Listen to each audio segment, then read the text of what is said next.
আমরা প্রথমেই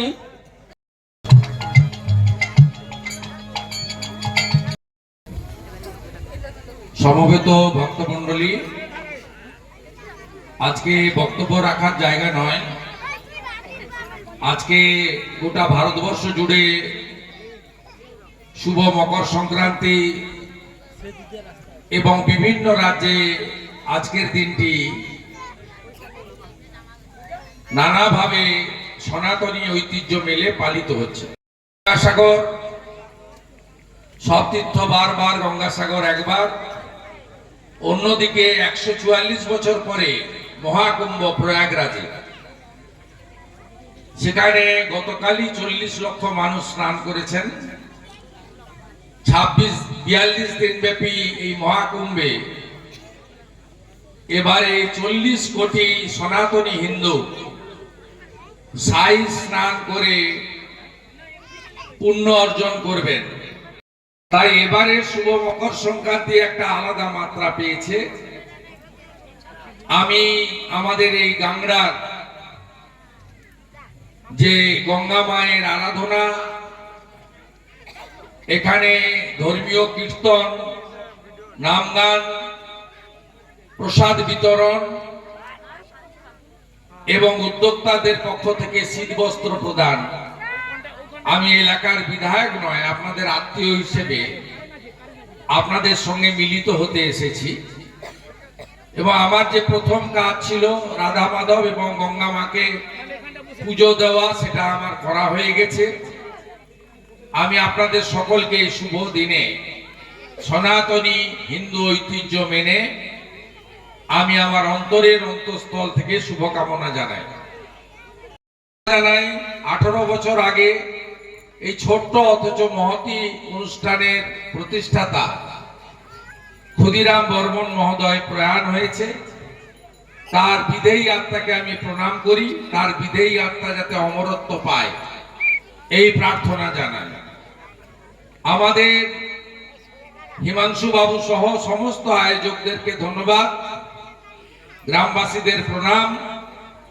পঞ্চায়েত সদস্য আমার বোন আছেন, বোনকেও ধন্যবাদ। আশা করি এই ছোট্ট বোন তিনি আপনাদের সঙ্গে তার সীমিত ক্ষমতার মধ্য দিয়ে বরাবর পাশে থাকেন। এখানে রাষ্ট্রবাদী প্রচারক নেতৃত্ব রবীন্দ্রনাথ পাত্র আছেন। এই জোনের পঞ্চায়েত সমিতির সদস্য, শিক্ষক, প্রয়াত জননেতা নিশিকান্ত মণ্ডলের সুপুত্র, যিনি এখানে আমাকে আনার ব্যাপারে বিশেষ উৎসাহিত করেছেন, সত্যজিৎ মণ্ডল আছেন। নন্দীগ্রাম 1 পঞ্চায়েত সমিতির শিক্ষা কর্মাধ্যক্ষ, বিশিষ্ট শিক্ষক, অত্যন্ত সজ্জন একজন ব্যক্তিত্ব ভাতৃপ্রতিম দেবাশিস দাস আছেন। এবং রাষ্ট্রবাদী হিন্দুত্ববাদী নেতা আমার সহকর্মী ভাতৃত্বপ্রতিম অশোক করণ সহ সোনাচূড়া এবং গোকুলনগর গ্রাম পঞ্চায়েতের অনেক মেম্বাররা এসেছেন, নিচে এবং উপরে আছেন। আমি তাদের সকলকে ধন্যবাদ জানাই। শুধু একটা কথাই আপনাদের কাছে আজকে গঙ্গা মায়ের কাছে প্রার্থনা করব যে মা যেন আমাদের এই সনাতন ধর্ম এবং হিন্দুদেরকে মা যেন রক্ষা করেন। আমরা ওপার বাংলা এপার বাংলা সর্বত্র হিন্দু ধর্মাচরণ করতে গিয়ে জিহাদিদের দ্বারা আক্রান্ত হচ্ছি। বাংলাদেশে একজন বৈষ্ণব প্রভু চিন্ময় কৃষ্ণ দাস প্রভুকে অন্যায়ভাবে গ্রেপ্তার করে রাখা হয়েছে, 600 মন্দির ভাঙা হয়েছে। এটা হিন্দুদের এবং সনাতনের ক্ষেত্রে আমরা মনে করি সুখকর নয়। তাই রাজনৈতিক ভিন্নতা থাকলেও আমাদের ধর্ম পালনের ক্ষেত্রে আমরা যাতে গ্রামে গ্রামে হিন্দুরা ঐক্যবদ্ধ হই, মন্দির প্রতিষ্ঠা করি, হরিনাম সহ গ্রামের সমস্ত মন্দিরকে রক্ষণাবেক্ষণ করি, বাড়িতে বাড়িতে তুলসী মঞ্চ স্থাপন করি, আমরা গীতা পাঠের অভ্যাস ফিরিয়ে আনি, রামায়ণ মহাভারত পড়ার অভ্যাস আমাদের ছেলে মেয়েদেরকে তৈরি করি, শাঁখ বাজানো, দীপদান, একাদশী, পূর্ণিমা, অমাবস্যা পালন ইত্যাদিও যাতে আমাদের যে পুরনো সনাতনী হাজার হাজার বছরের ঐতিহ্য এটা ফিরে আসে, এটাই প্রার্থনা আজকে গঙ্গা মাতার কাছে করব। থাকবেন। বটকৃষ্ণ এসেছে, অন্যতম রাষ্ট্রবাদী প্রচারক, তাকেও ধন্যবাদ।